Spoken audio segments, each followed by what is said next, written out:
Hello दोस्तों, स्वागत है आपका आपके अपने यूट्यूब चैनल पर। आज हम आप सभी लोग के लिए एक बहुत प्यारी सी कजरी गीत लाए हैं। अगर आप हमारे चैनल पर नए हैं तो प्लीज़ हमारे चैनल को सब्सक्राइब कर लीजिए, क्योंकि हम आपके लिए इस तरह के वीडियोस लाते रहते हैं। इसके साथ ही यह गीत आपको अच्छा खराब जैसा भी लगे प्लीज़ कमेंट में ज़रूर लिखें।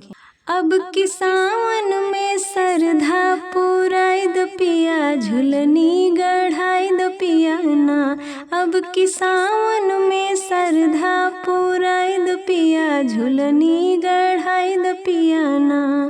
गढ़ाई द पिया ना हो, गढ़ाई द पिया ना हो, गढ़ाई द पिया ना हो, गढ़ाई द पिया ना। अब कि सावन में सरधा पुराई द पिया, झुलनी गढ़ाई द पिया ना।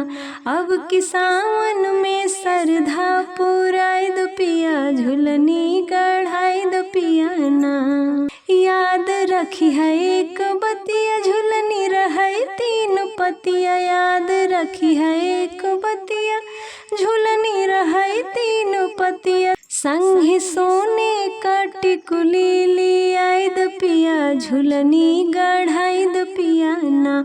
संगी सोने का टिकुली लियाई द पिया, झुलनी गढ़ाई द पिया ना। अब कि सावन में सरधा पुराई द पिया, झुलनी गढ़ाई द पिया ना। पहिरे धानी रंग साड़ी हमर बड़की जेठानी, पहिरे धानी रंग साड़ी हमर बड़की जेठानी। हमके जयपुर का चुनरी मंगाई द पिया, झुलनी गढ़ाई द पिया ना। हमके जयपुर का चुनरी मंगाई द पिया, झुलनी गढ़ाई द पिया ना। अब कि सावन में सरधा पुराई द पिया, झुलनी गढ़ाई द पिया ना। अब कि सावन में सरधा पुराई द पिया, झुलनी गढ़ाई द पिया ना।